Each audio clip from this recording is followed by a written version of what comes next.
श्रोतागण कृपया ध्यान दें, भद्रक के इस रामनवमी में आप सभी का स्वागत है।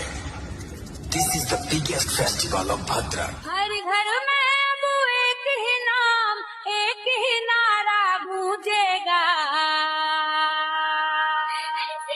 न्यू भारत का बच्चा बच्चा जय जय श्री राम बोलेगा।